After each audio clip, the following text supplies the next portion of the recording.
ഇത് കേരളക്കരിമീൻ എന്ന് പറഞ്ഞ മീനാണ്. ഇത് നമുക്ക് എങ്ങനെയാണ് പൊള്ളിച്ച് എടുക്കുന്നതെന്ന് നോക്കാം. ആദ്യം ഞാനത് വെട്ടി കഴുകി വൃത്തിയാക്കി മുളക്, മഞ്ഞൾ, ഉപ്പ് ഇവ ചേർത്ത് പുരട്ടി വെച്ചിട്ടുണ്ട്. കുറച്ച് കഴിയുമ്പോൾ ഇത് നമുക്ക് വറുത്തെടുക്കാം. ഇത് നമുക്ക് ഒരു 2 ചുള ഉള്ളി, 2 അല്ലി വെളുത്തുള്ളി, ഇഞ്ചി, ഒരു വലിയ സവോള, കുറച്ച് കറിവേപ്പില, ഇത്രയും കൂടി നമുക്ക് വേണം. അത് ചെറുതായിട്ട് അരിഞ്ഞ് മൂപ്പിച്ചെടുക്കണം. നമുക്ക് മീൻ ഒന്ന് വറുത്തെടുക്കാം.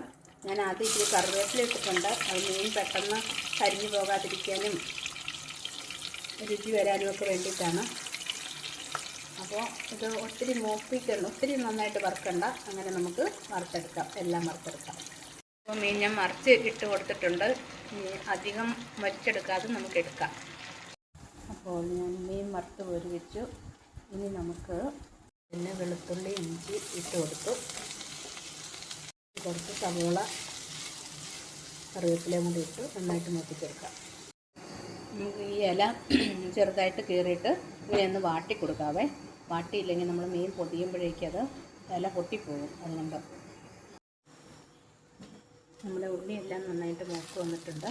നമുക്ക് അതിനകത്തേക്ക് കുറച്ച് മുളക് പൊടി, മല്ലിപ്പൊടി, മഞ്ഞൾപ്പൊടി ഇത്രയും കൂടി ഇട്ട് ഒന്ന് മൂപ്പിച്ചെടുക്കാം. ആവശ്യത്തിന് ഉപ്പും കൂടി ഇടണം. ഇനി ഒരു ശകലം പുളിക്ക് വേണ്ടി ഒരു ശകലം വിനാഗിരിയും കൂടി എടുക്കുക. ഓക്കെ, ഇനി അതൊക്കെ നമുക്ക് ആദ്യം മൂപ്പിച്ച കുറച്ച് ഉള്ളി സാധനങ്ങൾ അതിനകത്ത് വെക്കണം. പിന്നെ നമുക്കൊരു മീൻ എടുത്ത് അതിൻ്റെ മേലിൽ വെച്ചിട്ട് അതിൻ്റെ മേലിലേക്ക് ആ ഉള്ളി എല്ലാം കൂടി ഇച്ചിരി കൂടി വെച്ച് കൊടുക്കണം. എന്നിട്ട് നമുക്കിതൊന്ന് പൊതിഞ്ഞ് ഇങ്ങനെ പൊതിയണം, ഇങ്ങനെ പൊതിയണം, ഇങ്ങനെ പൊതിയണം. എന്നിട്ട് നമുക്കൊരു വള്ളിയും കൊണ്ട് കെട്ടണം. ഇനി നമുക്ക് ഈ അപ്പപാത്രത്തിനകത്ത് വെള്ളം ഒഴിച്ചിട്ടുണ്ട്. ഇതിനകത്ത് വെച്ച് നമുക്ക് വേവിച്ചെടുക്കണം. കുറച്ച് വേവിച്ചാൽ മതി. അപ്പോൾ എല്ലാ മീനും ഞാൻ അതുപോലെ പൊതിഞ്ഞ് വെച്ചിട്ടുണ്ട്.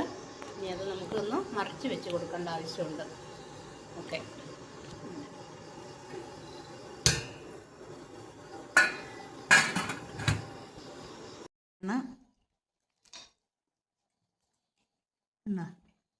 ഭയങ്കര രുചിയുള്ള മീനാണ്.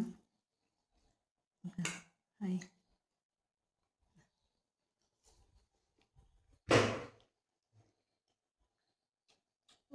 എന്ത് ഭയങ്കര രുചിയായി. എന്നാൽ ഈ ചാനൽ ഒന്ന് സബ്സ്ക്രൈബ് ചെയ്തേക്കോ, ലൈക്ക് ചെയ്തേക്കോ, ഷെയർ ചെയ്തേക്കോ. Thank U.